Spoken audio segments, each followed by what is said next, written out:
A warning. This episode of No Filter contains adult themes, including themes of suicide. For help, call Lifeline 24/7 on 13 11 14. Hi, I'm Mia Friedman, and this is No Filter. Jacqui Lambie is someone I've wanted to interview on No Filter for a really long time. And I didn't know that she would be like this. I didn't know what to expect.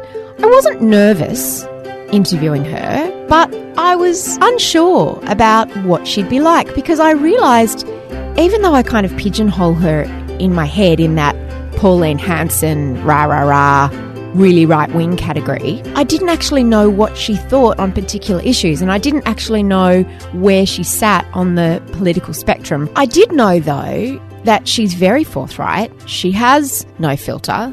She says what she thinks. She's really, really passionate, and sometimes that comes off as aggressive, like on Q&A. We have one law in this country, and it is the Australian law. It is not Sharia law. And the first thing she said to me when we started talking before we turned on the microphones is, she said, "Are you going to talk to me about Q&A?" And I said, well, I sort of don't have an agenda, but I was going to bring it up because, you know, she'd got into that very heated fight with Yassmin Abdel-Magied. But Jacqui said to me, I really don't want to talk about it because Yassmin has been copping it very, very badly. She's been being abused on social media, and I'm concerned about her. I don't want to add to that. And she's only 25. And I said to her, well, just say that. I'll ask you about it and just say that, because that's really interesting to me as well. The fact that you are, you know, aware of what she's going through and that you don't just want to pile on.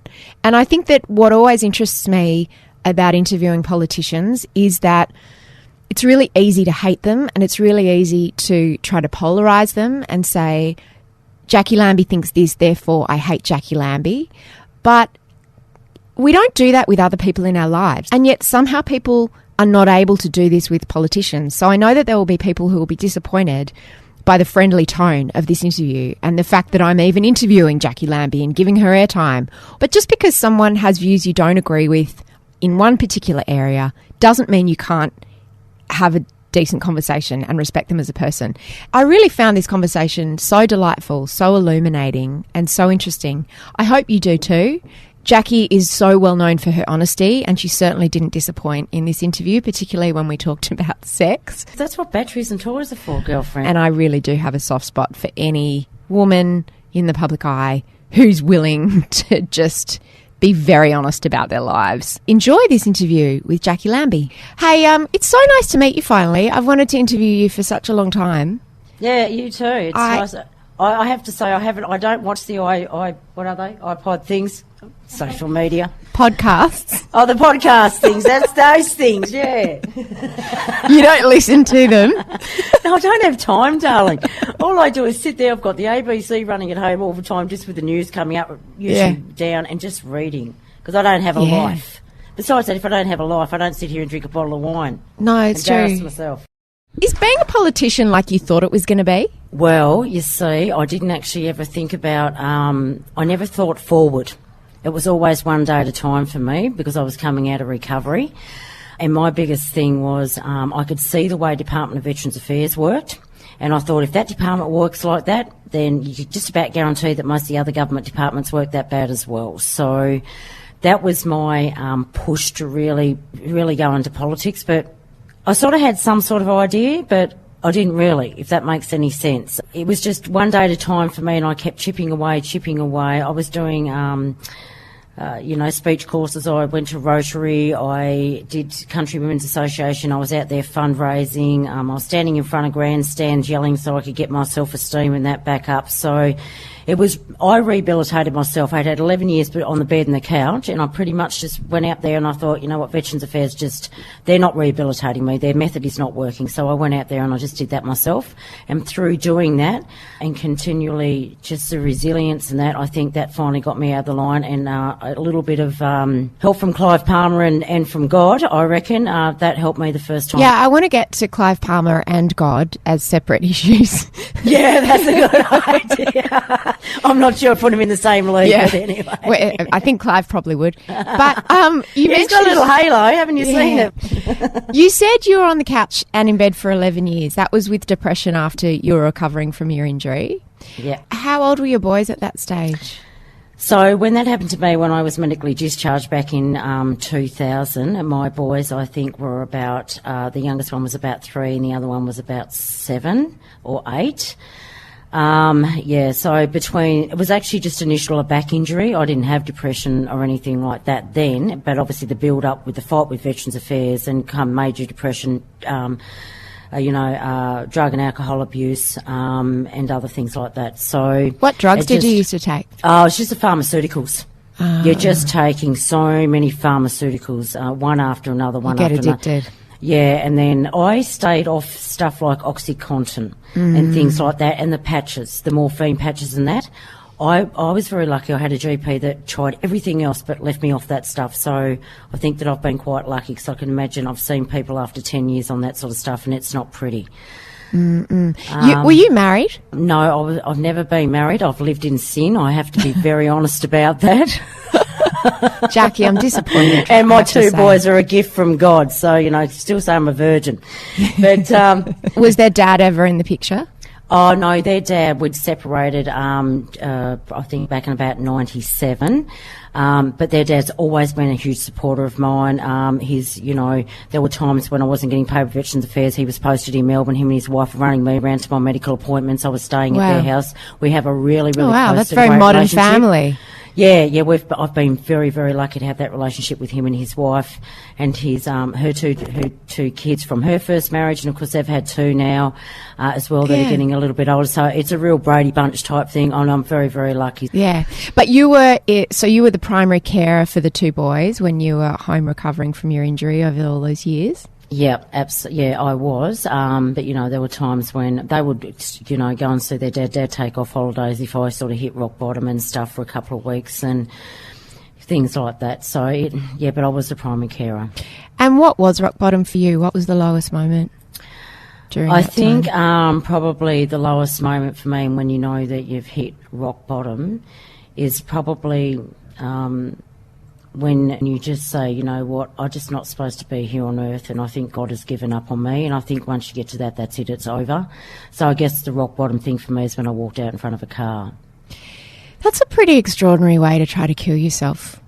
Like, surely there are ways that are less, I don't know, it seems very... You know what, when you are stuck in that situation and your head is that foggy, you don't know what day it is, you are beyond it, you are that far gone and that depleted... I don't think you've got any idea what you're actually doing, to be honest. Can you give me a bit of insight into your headspace on that day? Because you had the boys. Did you think they will be better off without me, or did you think I just need this pain to stop, or was it a lot of things? Yeah, I think it was just a combination of 10 years of fighting a bureaucratic system that could not get a break. I couldn't get the help. But, 2 weeks or 3 weeks before I'd walked out in front of a car, I'd actually written the kids' letters and explained to them, they weren't long letters, and I can't really remember exactly what was in there, just telling them pretty much that I loved them, and, I was of no benefit to them or anybody else or anything else. I was just a waste of space, basically. That's what I'd been reduced to. I was of no benefit to anybody, let alone myself. Did it hurt when the car hit you? Well, I can't remember, because I'll be honest with you, I'd had nearly a bottle of wine, I think it was. I'd got to that point where, I had been doing the alcohol abuse. And it was one thing that triggered me. Like, I could obviously see the build-up and where I was going, and one thing just triggered me, and I just... thought, well, this is it, and that was it. I remember about 30 seconds or probably a minute beforehand, and then I don't really remember much after that for the next 6 hours until I woke up.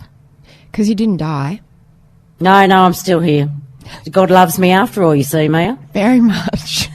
Did you ever meet the person who hit you? Because that must have been very traumatising for them as well. Yeah, it was. And I know, but with the police, because there were statements and that, and I mean, you're not just feeling hurt, you're also feeling quite rather embarrassed and a reality shock sort of thing. But I did say to the police, please, if that person would like to see me or speak to me, I left that offer open. But I'm sure, I mean, I have a book coming out later this year that'll be mentioned, and hopefully that person, they would know who I was. I don't know who they were because I couldn't, give out the name. If there is any doubts or whatever, that will stand in good stead for them. But I'm hoping that, when you look back at it and if you're thinking if it was me behind the wheel, you'd be feeling pretty bloody bad. How badly injured were you? I was actually really lucky because I went straight up and over the bonnet, and I think the police said, well, we had you have not probably have had a bit of alcohol in your body. Oh, so you were relaxed. I was relaxed, so I was quite lucky. I mean, I've got a fairly big scar on my forehead from that, so that reminds me every day. That's actually a very good reminder every day when I get out of bed that what I'm fighting for, and to remind me of all those other veterans out there that are getting a really hard stack out there from Veterans Affairs. I had stitches in my hand.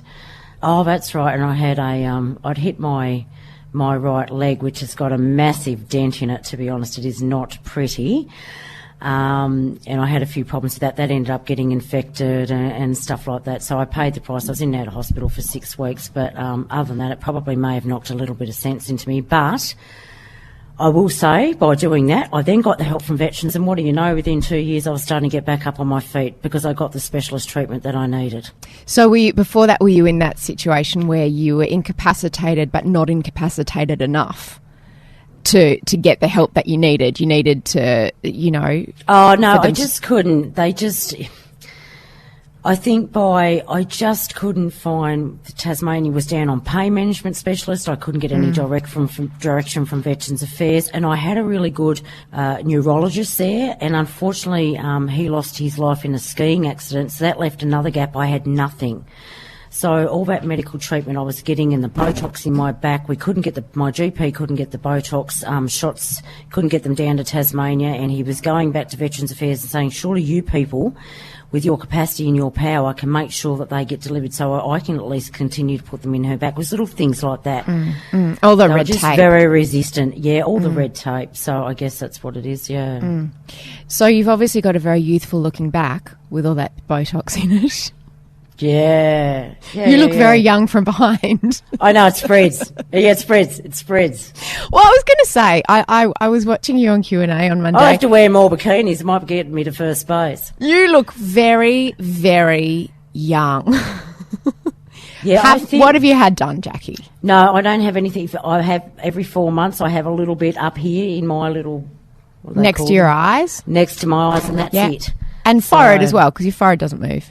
Oh, sorry. Yeah, no. Well, I haven't had them done there for ages. I used to have them done there. Yeah, and I probably just have a little bit here. I've got a little crease here in the middle of your eyebrows. Yeah, I think now my forehead's probably had that much of it in the past. It's just all that frowning. Do you have any I never fillers? had much there anyway. It was more here. Yeah. And what about fillers? The only place I have fillers, I have a little bit down here because I was in a horse riding accident when I was 15. Yeah, and my teeth went through my lip, and I got a great big lump here. So the choice was either go in and use a knife, which I'm not taking a knife to my face. No, just needles, not a knife. I don't mind the Botox, but putting the knife to my face, no, thank you. So they just to even up, they put a little bit each side here, and that I think I've had that done twice in 4 years. And how old are you? Because I couldn't pick it. I'm about 28. If you said that you were... No, I'm 40-ish. 40-ish. You're 40-ish. Yeah, okay. I think I'm 45. Come on, how old are you? Are you? Okay, yeah. So I think it's Sunday week I turned 46. Oh, right. Okay, so we're about the same age. Yes. Yeah, you've actually looked younger since you got into politics. I think you tidy yourself up. I mean, I used to wear my hair up. I was still wearing clothes from Vinnie's when I was going into politics because I had no cash. And I think, just cleaning that up, and I was still trying to get back on my feet physically and psychologically. Yeah. And that just not having that extra strain now. I mean, I went through a lot of, obviously, with my son with ice and all that. So that first couple of years And then, of course, Clive. That was... and you had to wear that awful yellow all the time, didn't you? Yeah, but I do like yellow. You know, it's all about love and beauty and what Clive used to say. He could really reel it off, and peace and, you know... How did you meet Clive? Oh, I was... because I was running out as an independent, and I'd been out and about for a couple of years trying to get my profile up there in Tasmania. I heard before about 6 months before the 2013 election, I'd heard about this bloke, this Clive Palmer, come out December 2012, I think it was, that there was some big billionaire who was going to run his own party, and I just thought, great, he'll be able to help me with Veterans Affairs. Mm.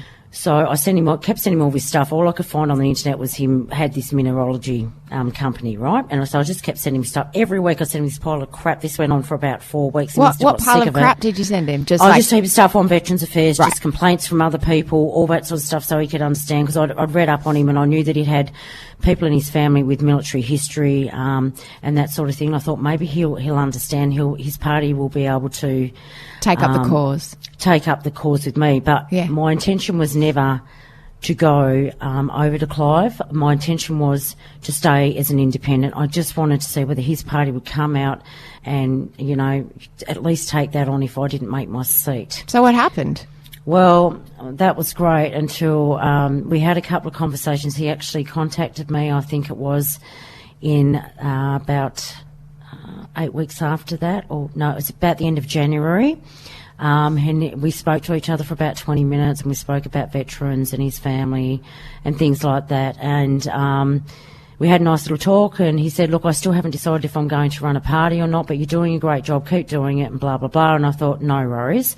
Well, by the time he contacted me a month later, I realised I'm really running short of cash here. This is not going to be good. I've got all this way. I sold my house. I've used every bit of money I had. I've got no super. I've got absolutely nothing left. So what did you have to pay for? What's the expense for when you run, for people who don't know? Well, I think because I was out there rehabilitating myself, I was trying to do it on the cheap. So I was out there. I belonged to the Chamber of Commerce, so basically I was trying to pay, make sure I had enough money left over to pay the rent. But I was running out of money by trying to support myself and the kids and that. But all I had was my car, my whole car. It was like a billboard on wheels. You know, that's what it was. Mm. So you had intended to stay independent, but then you thought you need a bit of cash. It wasn't so much the money. It was me. I wanted to make it all the way through on my own. Because I'm that sort of an independent person. I want to be able to stand out there and go, oh, I want this myself, you beauty.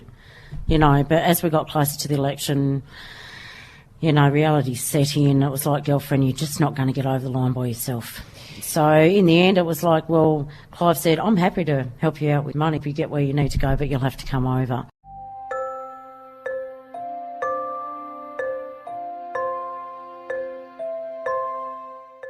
Watching you on Q&A and any kind of all of the media that you do or the press that you do, you seem like you're clearly very, very passionate.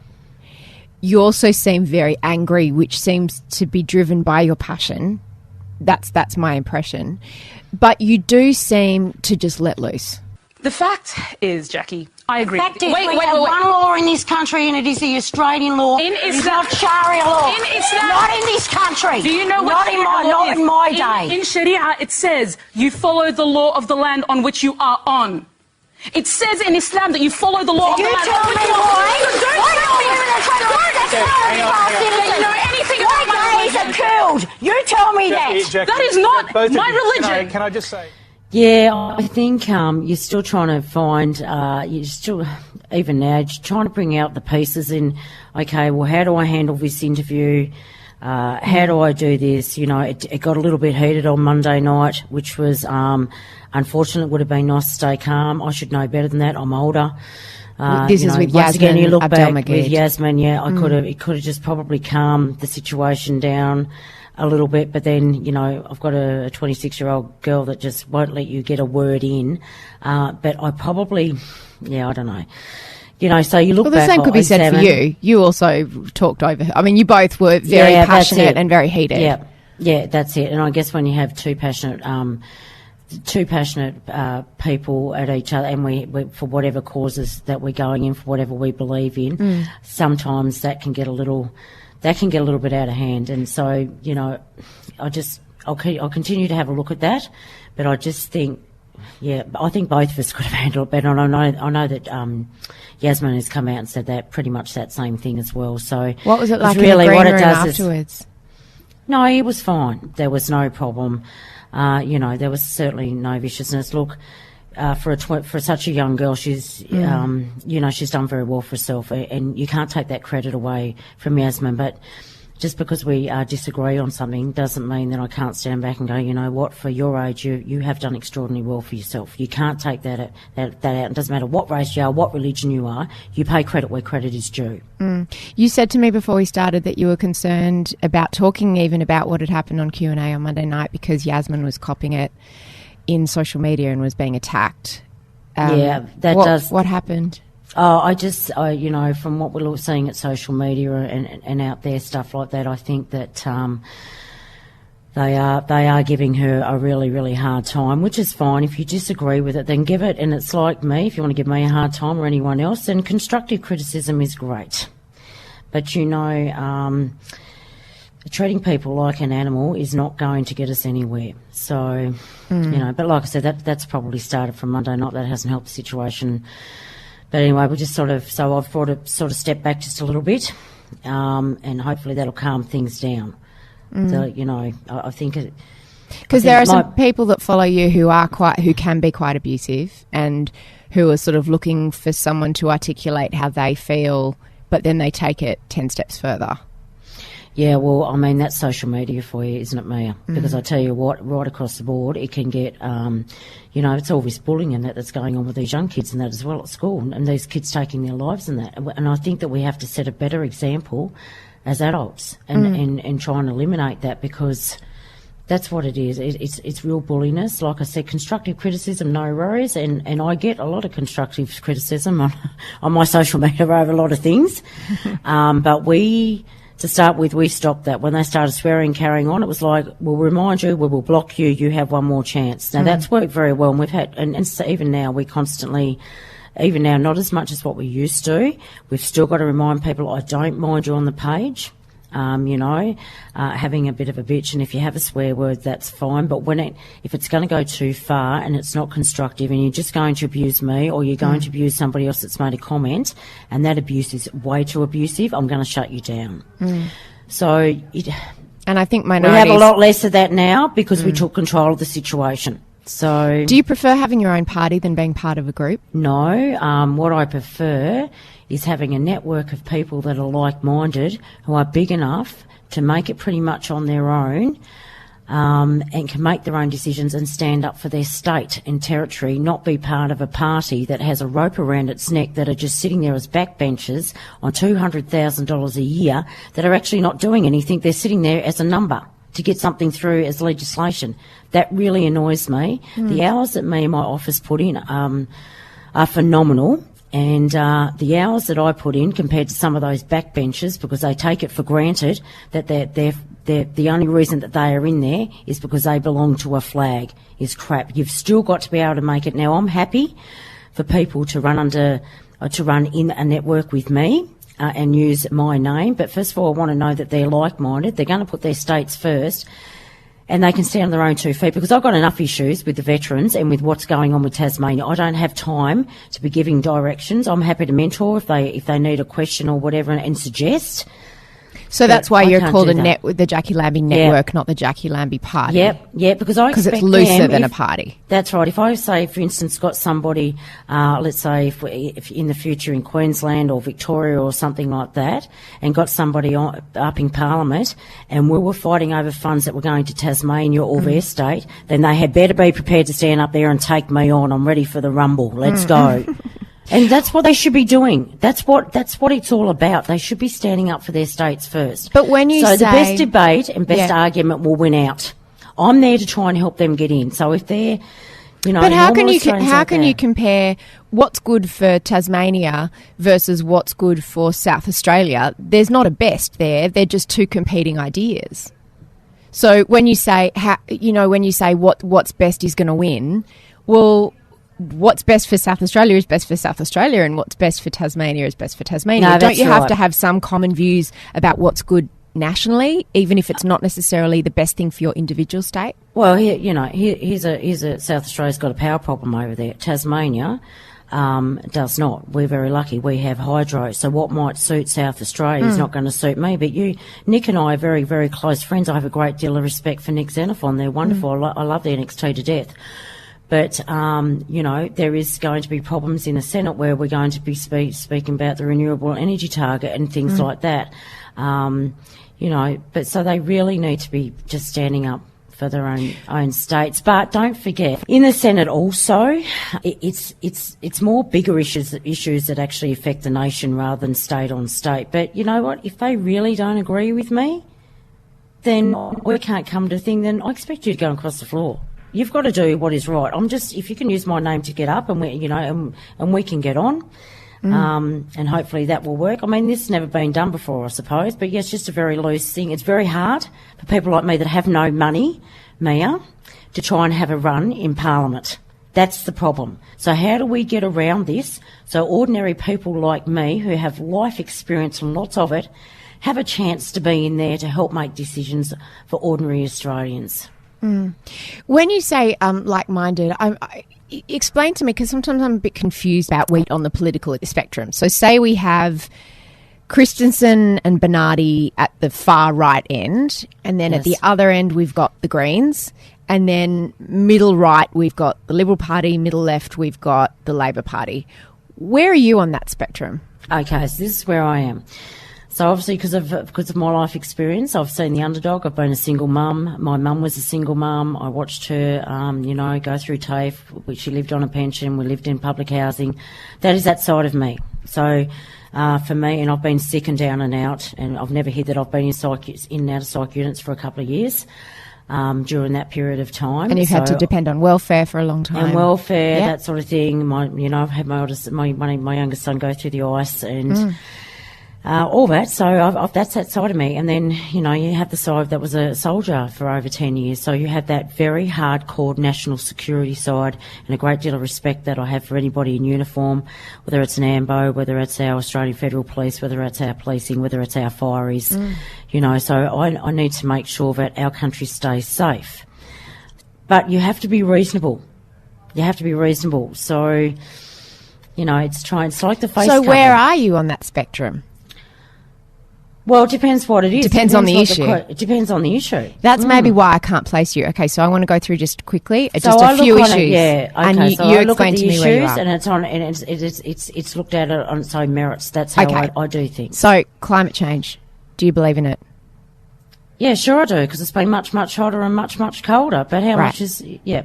So you do believe... You're science-based. You believe in science. Well, that's because I've seen the core sample results and, Okay, so what we do about climate change is a different issue, but you do believe that it's a real thing? Because there are many that some of your colleagues don't.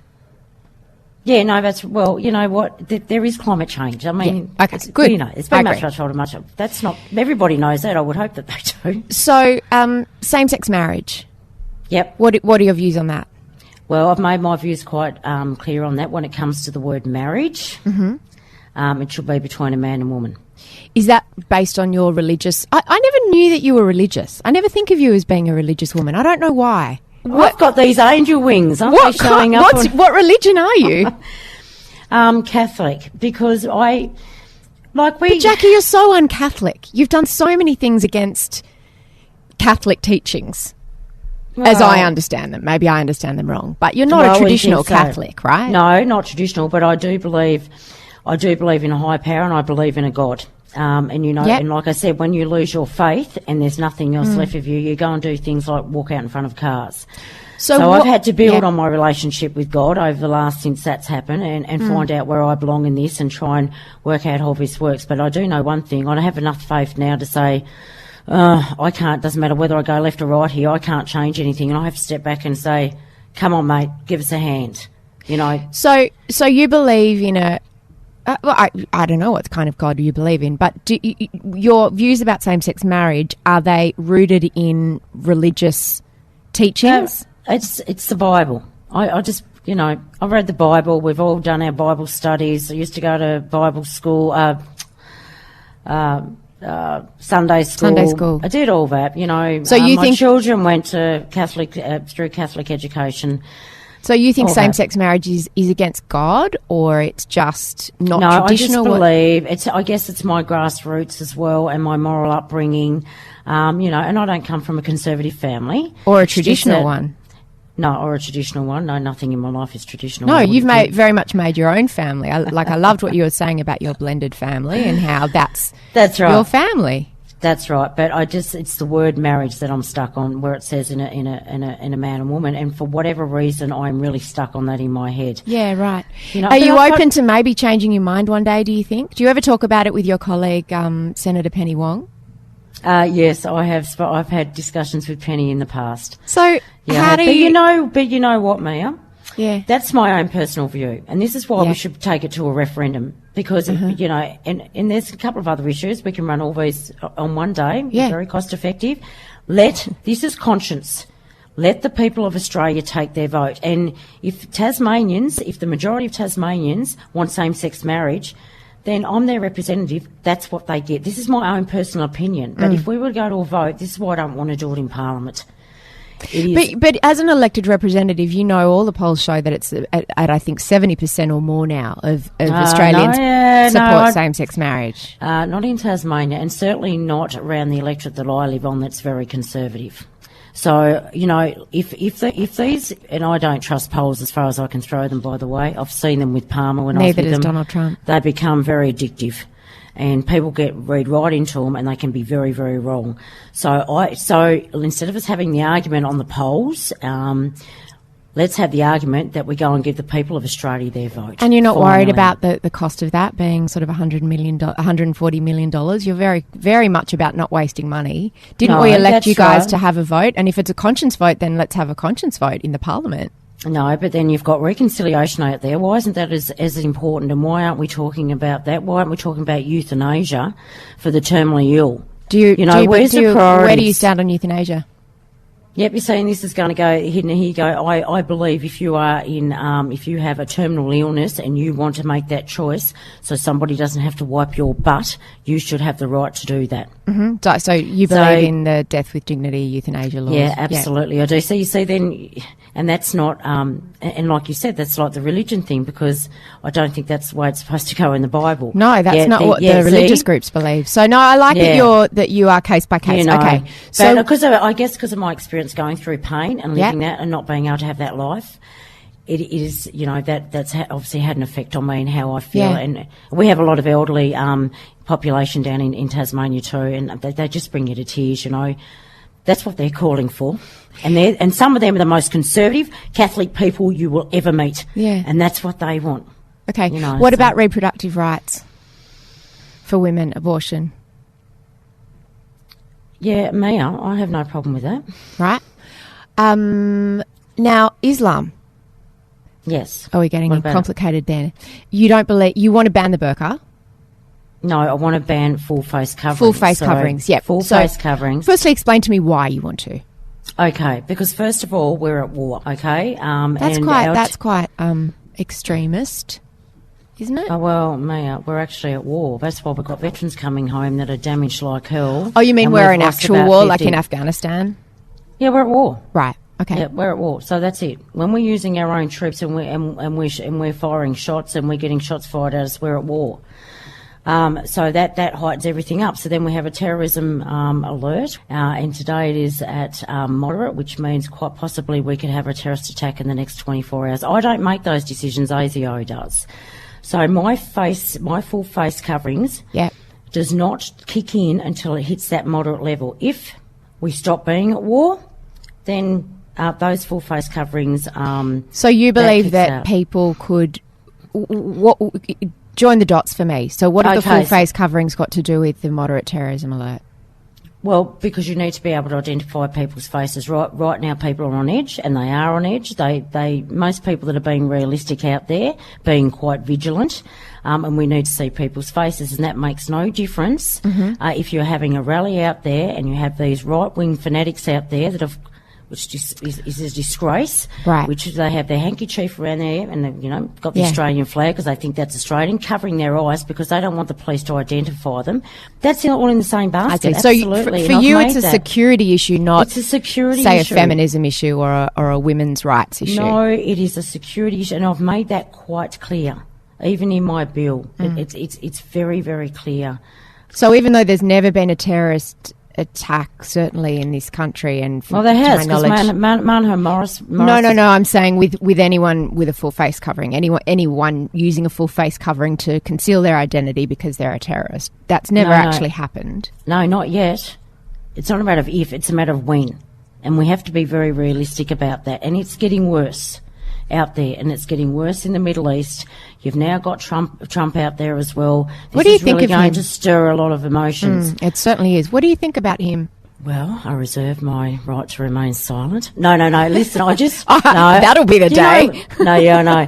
But I just think if there's things that I've learned, and I try to learn as I'm going ahead, is to maybe give people some room before you come out and put your opinion out there, and let's see what they can do. Because I have done that before in the past and come out too early. Not that I could get, but.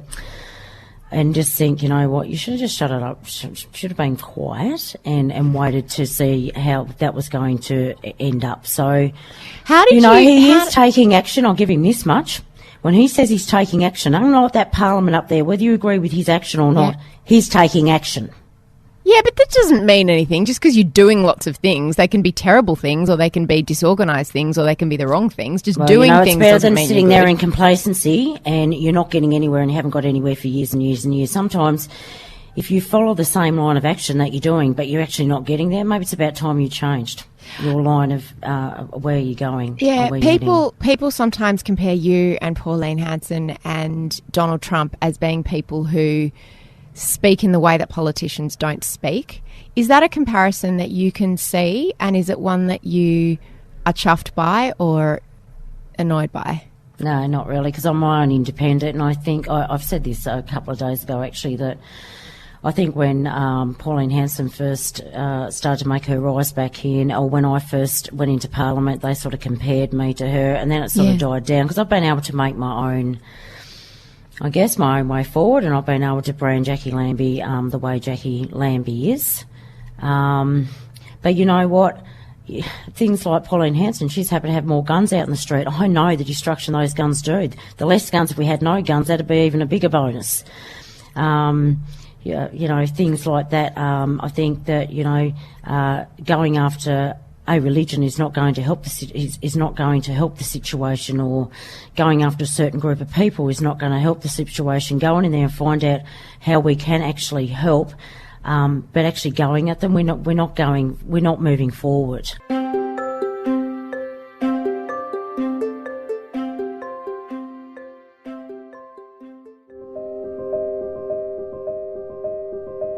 Do you ever find yourself thinking, where are all the good guys? I'm Corinne Grant, and I have some people I'd like you to meet. They've all faced unimaginable battles, and their stories will make you cry, laugh, and cry again. Had I known about that as an athlete, who knows how much faster I could have run. From sports heroes to transgender women. And I've always been a fighter all my life. Rappers to lawyers. Don't you know what's happening? Don't you know this is being done in our name? Pacifists to activists. You may think you own the land, but the land owns you. And workers to the wounded. Putting on a pair of shoes and doing the shoelaces up. I can't do that. They're fighting for a world that gives everyone a fair go, and they are not giving up. I've had this battle of being totally accepted for just being me. That maybe I can choose love, that I can lead with love, that I could be love. Fighting for fair.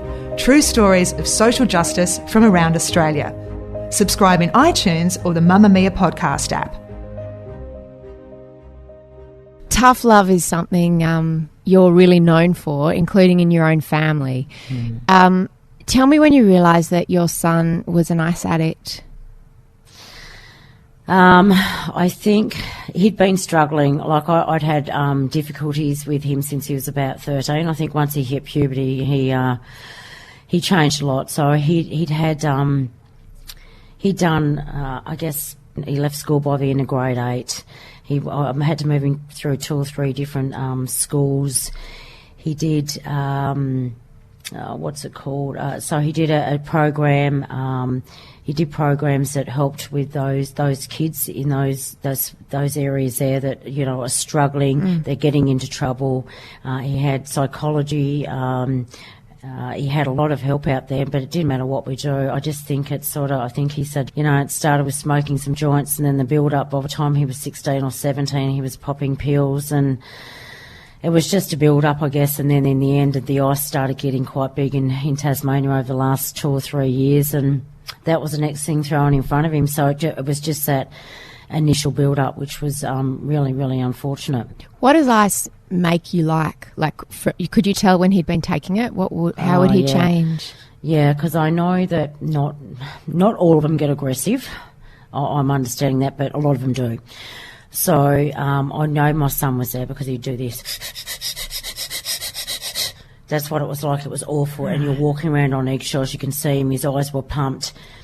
So like just about to explode at any moment. The whole adrenaline. It's like the whole adrenaline rush. You know, it's like I guess it's like seeing, you know, watching these soldiers, and they're so focused on something when they're going in for they've just got that look of kill in their eyes. It was just, you know, and when you know that you've got no control over that, and he's twice the size of me, even with my 10.5 years in the army, I just, I could see something was going to go terribly, terribly wrong. I had his older brother living there too, and I know that if he'd gone to attack me, you know, it could have ended up really in dire straits, and that really bothered me a great deal. But then, you know, just while I'm on that, you've got him in your house and you kick him out, and you think, great, I'm kicking him out in the street now, and he can go out there and do that to somebody else, because that's what it's like. It's really, really difficult.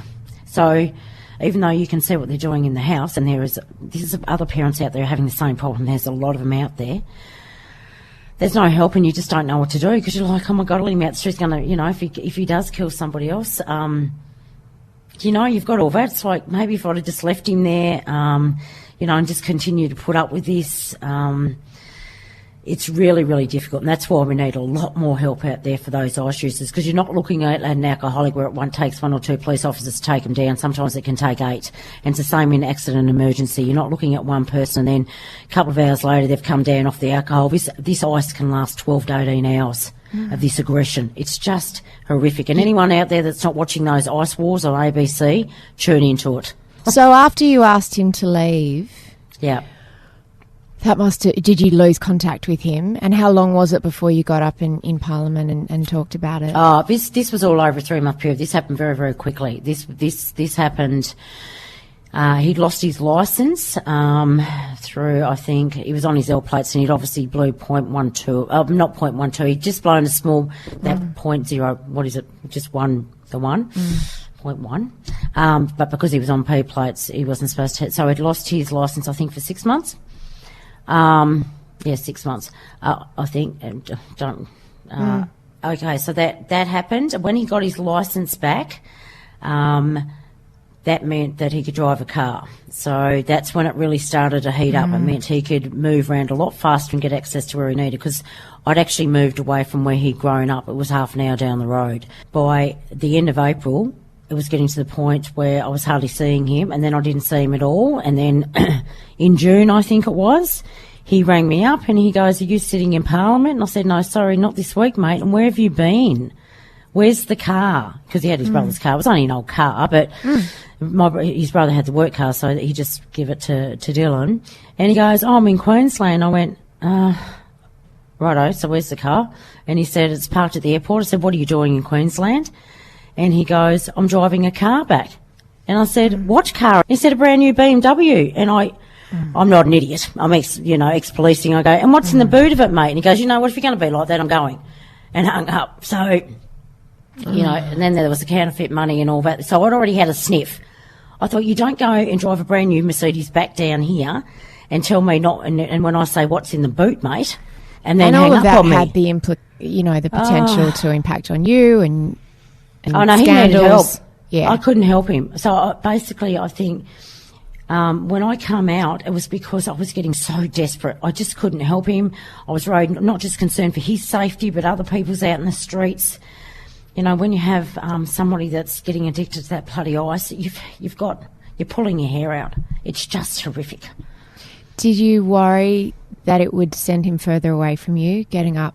No, because I had nothing else to leave. I had nothing to lose. I had nothing to lose.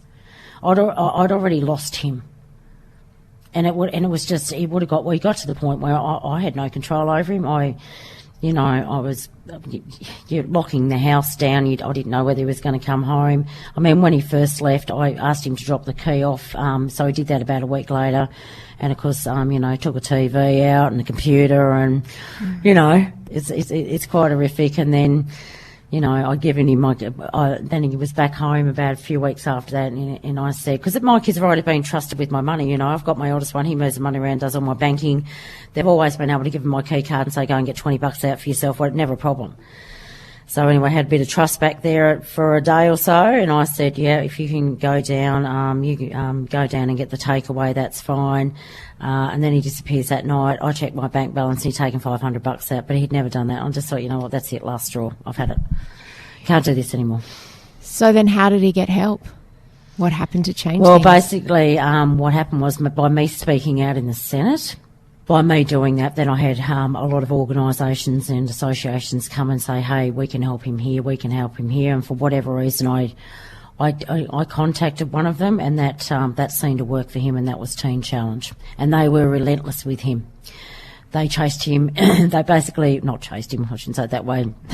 They'd ring him every day. They'd organise to go and have coffee. This was, within 6 weeks, they basically had him. And by having Teen Challenge onto him, and, really, Dylan probably should have ended up in jail. I was very, very lucky that the court system gave him a choice. You can have 3 months jail or 12 months rehab. You come out one day before that 12 months is over. You're doing your 3 months. Now, if I had a lot more judges around giving them those sort of options, I just wonder what sort of results we'd have as well. Dylan's obviously been a very, very good result, and I do know that there is other judges out there, or magistrates, that do that. I'd just like to see that just trialled a little bit more, and giving these kids, more tough especially love. at a young age. Well, I just believe the younger they Tough are, justice. early interventions, but you're also giving them choice. You're saying, and which doesn't make them feel like they're being dragged to rehab at 21. A little bit different when you're 11, 12 and 13. You're a bit younger and you're... So he was 21 when he went into rehab? Yeah, what is he now? Yes, 21, he's 23. How is he now? Where are things at with you two? No, he's really good. We went to Vietnam at Christmas time. I spent a week with him after the election last year. I only spoke to him about 2 days ago. He's done very, very well. He's finished his 12 months, but what he's doing is, we spoke about this as he's going through Teen Challenge. I'm a bit worried about the transition of being able just walking straight out. That bothered me, because he didn't want to come back home, because the same people that he was dealing with are still there. So I said, look, mate, why don't you stay at Teen Challenge, because they offer support there. You can stay. So what you do is he works in a normal job of a daytime, then he goes back and helps them with the kids of a night time as a volunteer and weekends. So he's doing that. He's just about finished that. He decided to do that for 3 months. But very shortly he's going to be out there. Like I said, he's got a full-time job, but I think he would like to move up to the Sunshine Coast and get into some labouring work. And I am really proud of Mia, but as much as I'd like to sit here and go, yay, yay, that's delusional. I've got to be, I know how addictive this ice is. Yeah. So if I don't get so excited, and that way, if for some reason, and God forbid, I hope he doesn't, it goes back down there, then it won't hit me as much, and I'll be able to make decisions a lot quicker, because my head won't be affected by my heart. That's a very difficult thing for a mother to do, separate those two things. Really hard. Yeah. Speaking of heart, you single still? Oh, yeah, I still can't get to first base, baby. I tell you. I'm struggling. You make me laugh. How do you know date? what it was? No, you know what it was? It was the well-hung thing, wasn't it? Yeah, mate, I over-asked, and it's killed me. You set the bar too high, so to speak. Yeah. You really did. Yeah, I can't bring it within myself to actually decrease the bar a little bit, I'll be honest. Men are just too intimidated to ask you out now, I bet. I know. As if they weren't before, but now they really are. I know, it's actually quite funny. But you know what, my close male mates, because I have quite a lot of them, They're not intimidated. They just laugh at me and they go, you know what, you've killed it off now. You're never going to get that package you're looking for that contains all that cash. You've done it, Jax. You've killed it off. Have you revised your expectations? You're like, okay, well, medium hung is okay and doesn't have to be wealthy. Yeah, no. Because I'm not quite yet. I'm not quite ready to admit defeat, Mia. Where there's a will, there's a way. There's got to be. But you know what? Sometimes when I'm really down out and depleted, and I get home and I think, oh, it'd be so nice just to come home and someone give me a cuddle. That's what batteries and toys are for, girlfriend. I mean, you know. We had a big box of sex toys come into the office and it was missing. We should have sent some to you. If we recover them, we'll send some back. We'll could have done a trial. Yeah, it's very true. Give them my true. recommendations. It's very true. Hey, Jacqui, it's been so great to talk to you. I look forward to meeting you in person one day. Yeah, me too. But thank you. You're excellent. You're really excellent. Thank you. Oh my God, I'm still laughing about that. Batteries. Thank you for listening to No Filter. Did you enjoy it? I hope you've got a slightly different idea of Jacqui than perhaps you went into. I always like having my preconceptions about people blown up or changed a little bit, and I have to say that conversation with Jacqui really did that for me. I came away thinking, what a kick-ass woman. Like, not endorsing everything she says, but respecting her passion and her commitment. And I also loved what she said about how she's trying to change and learn and grow, and how she would do things differently today than she would have 2 years ago, and she's sure that in 2 years she will look at what she does today and cringe. And that level of self-awareness I always really admire. If you like this episode and want to hear more like it, you can scroll back through this feed and you can find my chat with Andrew Bolt. I burst a few bubbles after the US election. I spoke to Andrew Bolt, Paul Murray, Rowan Dean, and all of that was really, really interesting. And Miranda Devine as well. I spoke to all of them, and you know, it's interesting when you speak to people whose ideas you don't necessarily agree with. You can buy any book mentioned on our podcast from iBooks at apple.co/mamamia. Interesting that Jacqui's got a book coming out soon. When it comes out, you'll be able to buy it there. And you'll also be able to subscribe to all our shows in one place there. But much easier than that. Just go to the App Store, download the Mamamia podcast app. It's pink. It'll look great on your phone. It'll look great on anyone's phone. Grab your friend's phone, download the app, because some people are like, what's a podcast? I don't really understand. Help them. If you want to suggest a guest for No Filter, or just ask me a question or leave a comment, you can call the pod phone on 02 8999 9386, or you can flick us an email at podcast@mamamia.com.au.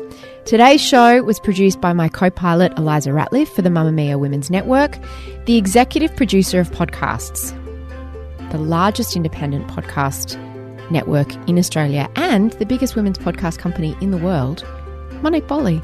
And the head of entertainment is Holly Wainwright, who is on leave at the moment writing a book. Gosh, we miss her. Anyway, the book's going to be amazing, and you'll be able to buy that at the iBooks Apple store soon too. I will see you next time. Remember, sharing is caring. Tell a friend. Lots of love. See you online. Bye.